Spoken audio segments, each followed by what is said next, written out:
비과세되는 그 현금 네네. 계좌 이체. 네네네. 비과세되는 계좌 이체는 뭘까? 우리가 네. 이제 생각을 해보자고요. 그렇죠. 그러면 이 통념상 인정되는 게 이제 있어요. 그래서 네. 보니까 치료비. 그렇죠. 뭐 부모님, 자녀분 뭐 다 치료비 지출될 수 있죠. 네, 그러니까 뭐 자식이 아플 때 주는 그쵸. 거.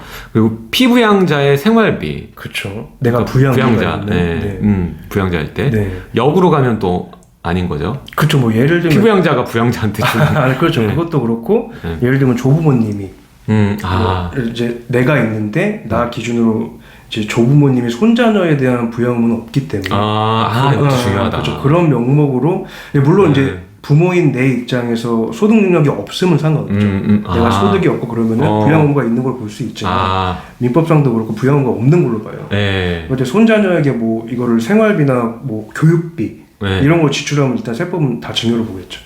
판단 기준 자체가 중요하네. 이거 방송 보시면 중요해요. 네. 할아버지 할머니 그냥 이 안 손자한테 돼요. 주는 그렇죠. 거는 또 이게 문제가 될 수 있다라는 당장 거. 안 걸려도 네. 당장 안 걸려도 네, 나중에 뭐 문제가 될 수 있죠. 네. 예를 들어 기억이나 하겠어요. 이런 거 돈 못하겠죠. 솔직히 돈 준 것도 이제 옛날처럼 10만 원, 뭐 5만 원 이렇게 주는 게 아니라 크잖아요. 이제 뭐 컴퓨터 사라고 돈 주고 뭐 학원비 하라고 돈 주고 이래 버리니까 조심하셔야 될 것 같아요. 네. 쌓이고 쌓이면 커지니까. 이런 돈 많아요. 그리고 뭐 맞아요.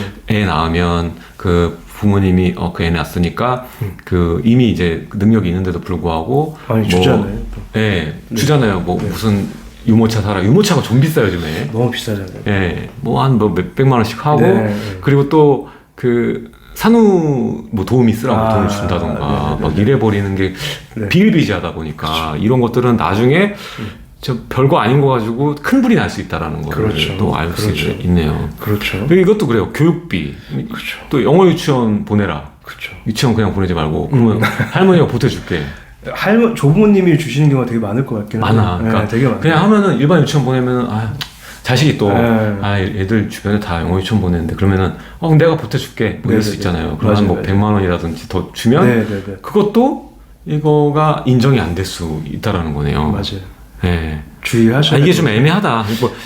그 밖에 네. 이와 유사한 것으로 대통령이 정하는 것 이렇게 얘기했으니까. 그냥 되게 자체가 되게 애매한 규정이라서 그러니까 여기에 대한 보충 규정으로 이제 뭐 세법상 이제 집행 기준이나 통칙으로 또 얘기를 하긴 하는데 어차피 이거 풀어 쓴 거예요. 그냥 치료비랑 생활비랑 교육비가 네. 어떤 경우엔 될 거라고 나는 우리는 판단하는데 세법 기준으로. 네. 근데 그게 뭐 예를 들면 뭐 그 돈을 받아서 생활비나 다른 걸로 쓰면 그렇죠. 뭐 다른 자산을 사거나 주택을 사거나 차를 사거나 주식을 사거나 그러면 증여다. 뭐 그럼 비슷한 시기에 섞일 수도 있잖아. 뭐 그렇죠. 그리고 뭐 예를 들면 뭐 그거 갖다가 뭐 그런 생각이 안 나요. 뒤에 제가 적어놓긴 했는데 막 다 네. 그런 거예요. 통칙 자체가 집행 기준도 그렇고 호화 사치품 이런 것도 안 되고. 뭐 명품, 명품, 명품이라든지 네. 이게 무슨 생활비냐. 네. 이 세법은 그냥 단지 그것만 얘기하고 있을 뿐이지 네. 여기까지는 예를 들면 뭐 교육비나 이런 게 지출이 되는 생활비로 뭐 증여라고 볼 수 없는 생활비가 지출이 됐는데 그게 뭐 금액이 예를 들면 뭐 1,000만 원까지는 우리가 비과세 해줄게 이런 기준 자체가 아예 없어요. 그러니까 애매한 거네. 그래서 금액 기준이 없으니까. 그렇죠.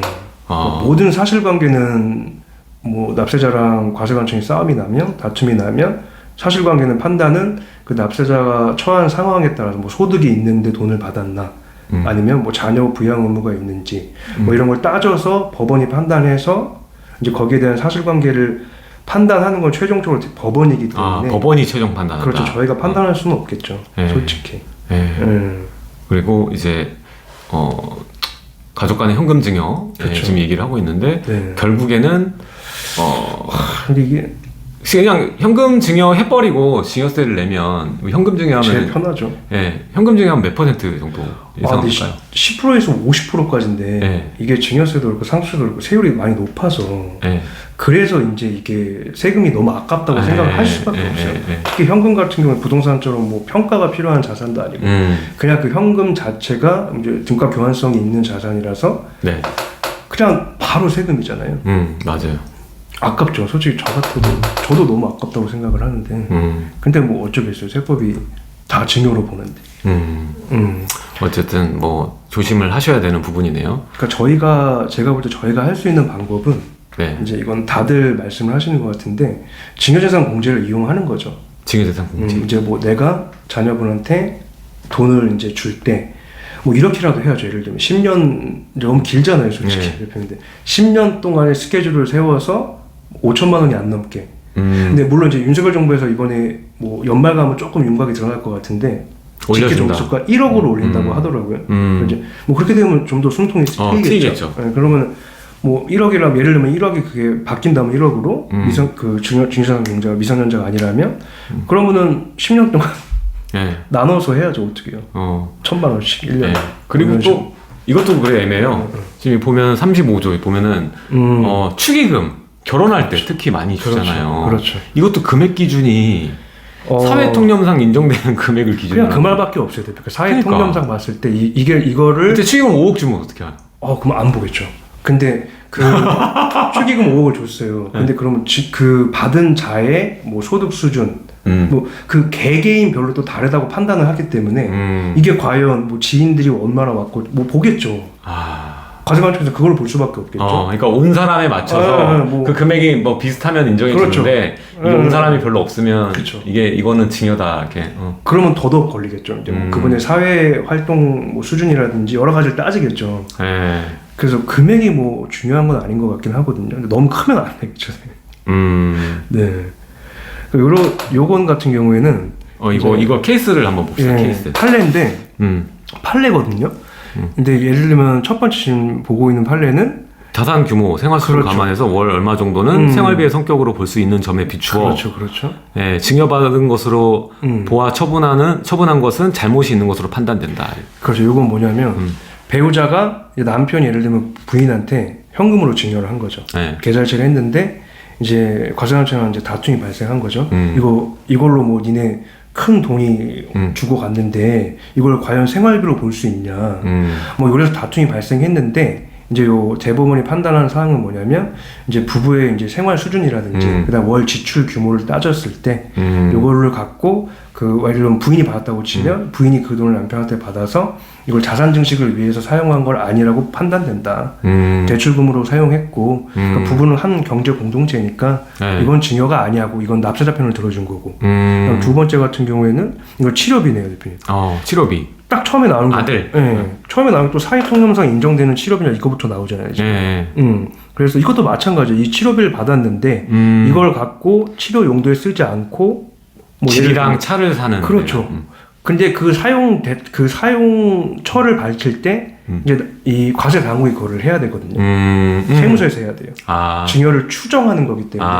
그렇죠. 추정이라는 거는 입증 책임이 세무서한테 있는 거고 간주라는 거는 아예 그냥 100% 간주하니까 납세자 네가 입증 책임이죠. 이런 차이가 있어가지고 이것도 마찬가지로 뭐 세무서가 추정을 하는데 요거 같은 경우에는 법원이 징여가 맞다고 판단한 거죠. 그 돈으로 너네가 뭐 차를 샀잖아. 주택을 샀던 뭘 한 것 같아 해서 한 거고.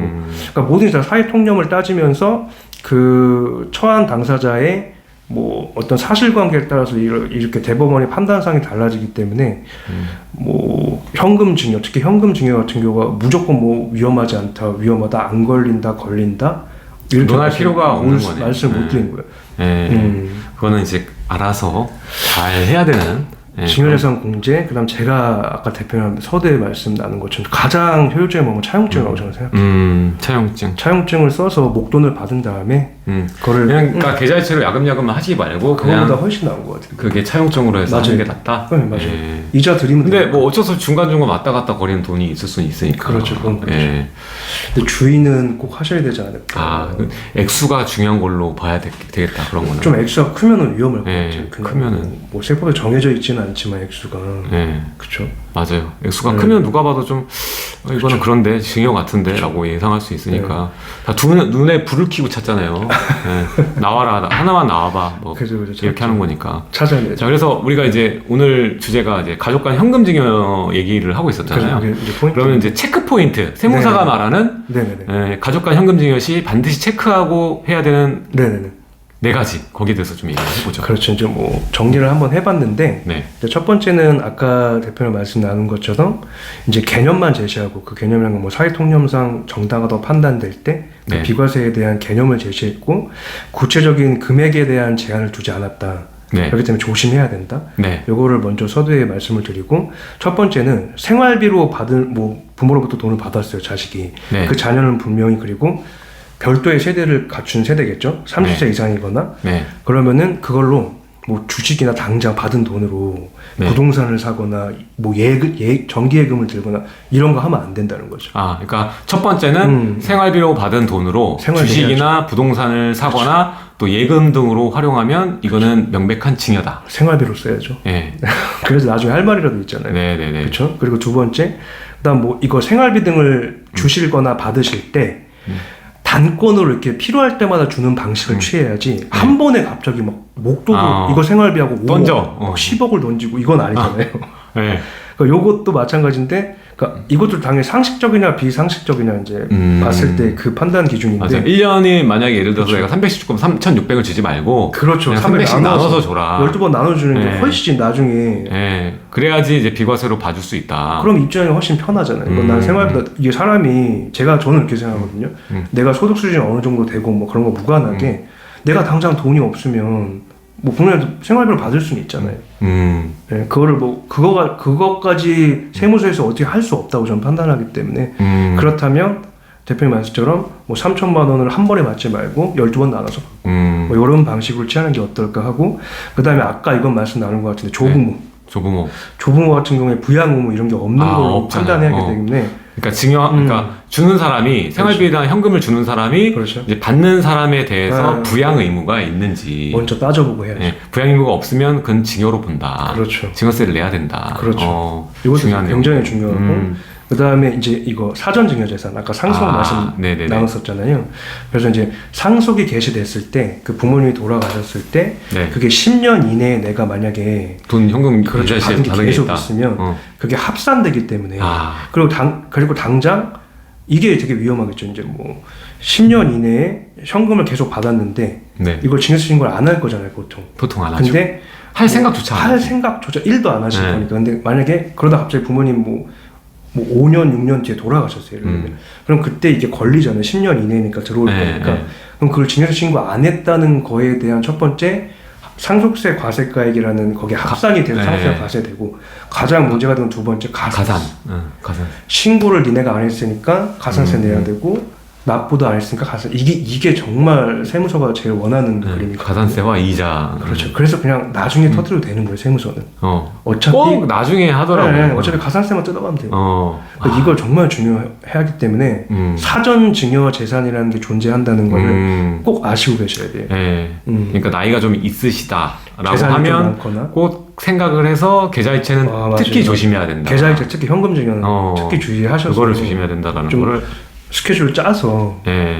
젊은 엄마 아빠는 뭐 모르겠는데 괜찮을 것 같아요. 나이 든 엄마 아빠는 좀 조심해야 될 부분이 있다.